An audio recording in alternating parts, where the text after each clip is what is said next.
Hi, and welcome to the How to Exit podcast. Today I'm here with Jacob George. Jacob is a strategic advisor and investment banker, founder of George and Company Investment Bank that's headquartered in New York City.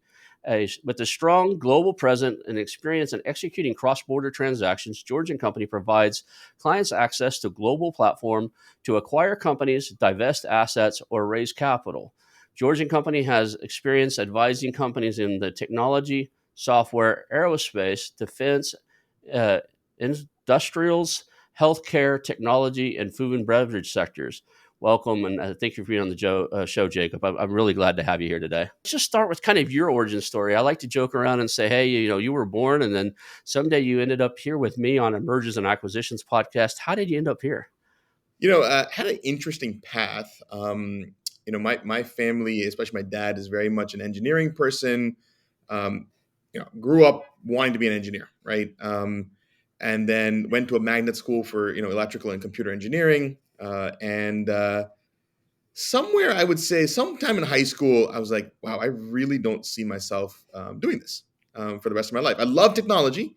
I love creating new ideas, but I don't see myself being an engineer for the rest of my life, right? And I, on a whim, I said, you know what, I'm going to do pre-med. I'm going to go to med school. That didn't work out so well. A 2.6 GPA in my first year of med school, and I was like, you know what, this is probably not for me. I don't think people really want me treating them.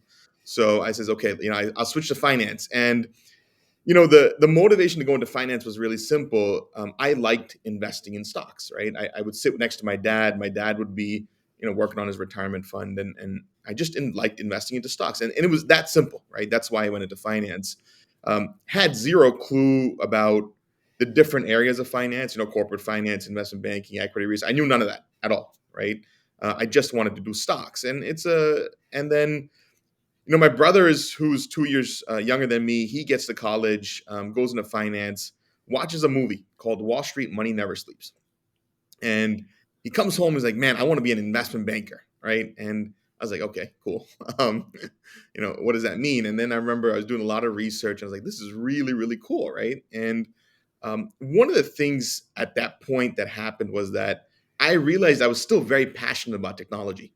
And at the same time, I was very passionate about finance and deal making. And I found that M&A or investment banking was a way for me to bring both those worlds together. And I went into investment banking. I'm from New Jersey. I was born in New Jersey. Grew up my entire life here. Went to Seton Hall University, Big E school, and so not a target, right, for investment banking. Not at all. I was not heavily recruited for the Big Four or anything like that. I had to network and fight my way into Wall Street. Sustainability is actually probably a very, very big problem, because one, from the financial side, I believe that private equity investors, I believe family offices, institutional investors, the LPs that are funding private equity funds and GPs, they are now looking for sustainability metrics as part of their due diligence. There are obviously the things that happen from a physical nature, right? Natural environmental things, that's one. And of course, within your company as well, right? So your for example, lithium ion batteries, right? You can mine them in a very sustainable way, right? Or very unsustainable way, right? So as an organization, you have to think, you know, if I am not mining the lithium from my lithium ion batteries in my electric vehicle, how will I be perceived 5 or 10 years from now when it is a very important thing? That's really what it is about. Mhm. But you do some stuff internationally and help people do stuff internationally. Is there any countries that are like way ahead of us on this and they're really critical on it? I would right off the bat, right, the European Union, right? I would say that when it comes to any aspect of ESG, right, when it comes to the governance and the social aspects of it and the environmental aspects, the European Union is in my opinion far ahead of everyone else. But I think it'd be important for us to discuss in a bit is what do we do about the additional cost that is incurred by having to transition your supply chain over to sustainably compliant components or inputs? But like, Europe is the leading place for such things. I believe that over the next, I think in the industrial markets it's a little different. I think people see the value of it because a lot of the components and um, inputs in manufacturing and industrial technology is rare as it is right now, right? So I think they're a little bit farther ahead. But on the consumer side, you're 100% right, sir. It the demand has to drive this shift, and I think that as more millennials grow up and their tastes are much different from my generation who grew up in the 90s and older than that. As they grow older, as they get purchasing power, and as they prefer these sort of sustainable products, I think you'll see the change happen in the consumer side of things. And I think that's at least 10 to 15 years off. Are those the cultural differences you're looking at, or is it just? I mean, that's just one of them, right?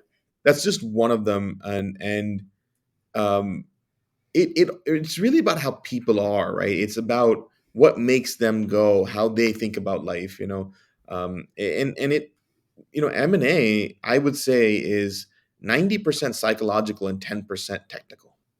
There's two ways I address it. If it's an older owner, right, who's looking to exit, it's pretty clear cut, right? He wants to exit the business fully. A lot of the times he's made emotional attachment with his employees and the location. So we ask him, what are your concerns around these things, right?